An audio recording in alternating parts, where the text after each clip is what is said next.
গতকালকে একটা টেলিভিশন চ্যানেলে লাইভ অনুষ্ঠানে আমাকে এক ভদ্রমহিলা ফোনে একটা প্রশ্ন করেছে।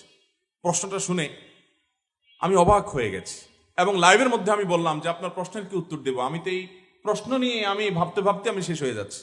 ভদ্রমহিলা প্রশ্ন করে বলছেন যে আমার স্বামী আমাকে অনেক কষ্ট দেয়, অনেক আমার হক নষ্ট করে। সে বাহির থেকে আসে, এসে মোবাইল টিভি রিমোট নিয়ে বসে, আমার দিকে তাকায়ও না, জিজ্ঞেসও করে না, অসুখ বিসুখ খেলাম কি মরলাম দেখা দেখি নাই, আমার কোনো হক সে আদায় করে না। আমি নামাজ পড়তে গেলেও সে ডিস্টার্ব করে। শেষ পর্যন্ত আমার নামাজ যেতে অসুবিধা হয়, সে 2টা-3টা পর্যন্ত নানান গুনাহের কাজে লিপ্ত থাকে। তো আমার অসুবিধা হয় দেখে আমি যখন তাকে রিকোয়েস্ট করি যে আমার নামাজের সময় অন্তত আমাকে একটু নামাজটা পড়তে দাও, তখন সে বলে তুমি আরেক রুমে গিয়ে শোও। তো ভদ্রমহিলার প্রশ্নের বিষয় হলো, বলতেছে হুজুর আমার জানার বিষয় হলো এই যে আমি আরেক রুমে গিয়ে ঘুমালাম, এতে কি আমার স্বামীর অধিকার নষ্ট করলাম কিনা। আমি বললাম সুবহানাল্লাহ, এত জুলুমের মধ্যে থেকে একজন মুসলমানের চিন্তা হলো যে আমার দ্বারা কোনো জুলুম হচ্ছে কিনা, আমার দ্বারা তার কোনো অধিকার নষ্ট হচ্ছে কিনা, এর নাম মুসলমান। এটা হলো খাঁটি মুসলমানের আলামত। এই একই ভদ্র মহিলা তিনি একই টেলিফোনে আরেকটা প্রশ্ন করেছেন, বলেছেন যে আমার ছেলে আমার গায়ে হাত তোলে। ভয়ঙ্কর একটা ব্যাপার, যেখানে যেখানে মা বাবার সামনে শরীরের ময়লা ধুলাবালি ঝাড়ি দেওয়াটাও রীতিমতো তাদের প্রতি অবাধ্যতার সামিল, গুনাহের সামিল। কোন কোন সাহাবী সেমনটি বলেছেন, সেখানে মার গায়ে হাত তোলে এক কুলাঙ্গার সন্তান। তো তিনি বললেন যে আমাকে প্রচন্ড আঘাত করার পর আমি খুব কেঁদেছি কষ্টের চোটে, যেহেতু কষ্ট হয়েছে সেজন্য আমি কাঁদলাম।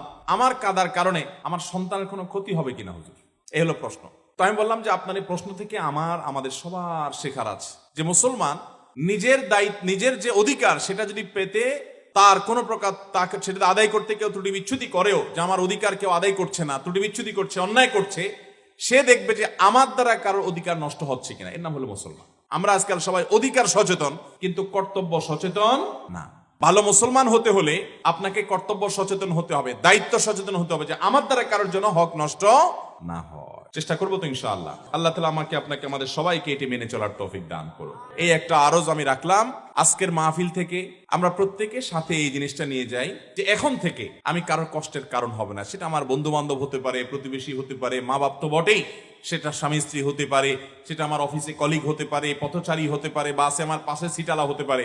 আপনি দেখবেন যে ওই যে চেয়ার কোচ বাসগুলোতে যদি চড়েন অভ্যাস থাকে কারোর, তো দেখবেন প্রায় সময় কেওয়াজ বাদে কি হয়েছে, একজনের সিট ডাউন করে দিছে, একটু বেশি ডাউন করে দিছে, পিছনে যে সিট আছে তার বুকের উপর পড়ে গেছে সিটটা, তো মারে জোর করে ধাক্কা। এ ভাই আপনি পাগল হয়ে গেছেন নাকি, আমার গায়ের উপরে এসে আপনার সিট পড়ছে, আপনি কি চোখে দেখেন না কিছু? আবার সে পিছনের দিকে কল্লাটা উল্টায় দেখা বলে ভাই আপনার কি সমস্যা, আপনার তো আপনি সহায় দেন।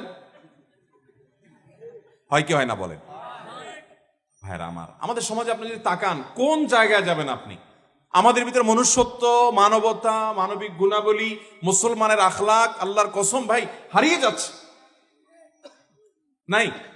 অথচ যিনি সিটটা ডাউন করছেন তার উচিত ছিল যে পেছনের লোকদের ডিস্টার্ব হচ্ছে কিনা আস্তে আস্তে ডাউন করা এবং জিজ্ঞেস করা ভাই, কারণ ওই লোকটা তো প্রতিবেশী, পাশের সিট আলা প্রতিবেশী না, কয়েক ঘন্টার জন্য তো প্রতিবেশী।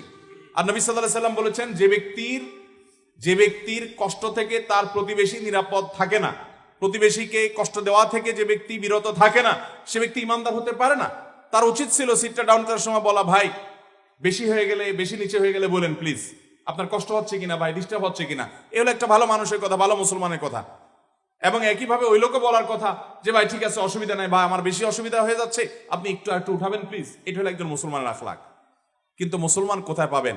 রাস্তাঘাটে আচার আচরণ দেখলে মনে হবে সব মানুষ। মুসলমান তো পরের কথা, মানুষও কিনা এটা নিয়ে সন্দেহ। এই যে কয়দিন আগে ফুটবল খেলা গেল, বিশ্বকাপ ফুটবল হলো, এই ফুটবল উপলক্ষে যে উন্মাদনা দেখা গেছে আমাদের দেশে মূলধারার মিডিয়াতেও আপনি দেখবেন না এই বিষয়গুলোর কোনো সমালোচনা আছে, অর্থাৎ এগুলো যে দোষ অপরাধ এগুলো নিয়ে সমাজে মানুষের কোনো চিন্তা ভাব নাই, যেন নাই।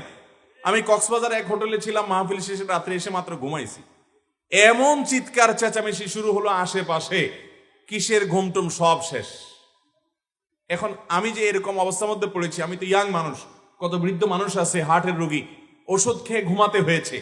এই যে চিৎকার কারণে মানুষগুলোর কষ্ট হচ্ছে, গভীর রাত পর্যন্ত চিৎকার চেঁচামেচি, এটা কোনো সভ্য মানুষের কাজ হতে পারে? একটা গোয়ালে যদি ধরেন 10-20টা গরু একসাথে থাকে, বা একটা চাতালে ধরেন অনেকগুলো ছাগল থাকে, বা একটা ফার্মে অনেকগুলো মুরগি থাকে একটা খোয়াড়ে, কোনোদিন শুনছেন যে এরা একসাথে সবাই মিলে চিৎকার চেঁচামেচি করে আশেপাশে সবার ঘুম ভেঙে দিছে, এরকম কোনো ঘটনা শুনছেন? কোন পশুরাও এরকম কাজ করে না। আরে ভাই তোমার আনন্দ হয়েছে বুঝলাম, তোমার আনন্দ রাত 3টা বাজে করতে গিয়ে আশপাশে মানুষের ঘুম ভাঙা দিচ্ছে, এটা কোন ভদ্রতা, এটা কোন মনুষ্যত্ব? কিন্তু আমাদের সমাজে এগুলো হয় কি হয় না বলেন? অহরহ হয়, অহরহ হয়। আল্লাহ রাব্বুল আলামিন আমাদেরকে এই সমস্ত গুনাহ থেকে বেঁচে থাকার তৌফিক দান করুন। আমরা সবাই চেষ্টা করব এবং দায়িত্বশীল থাকবো।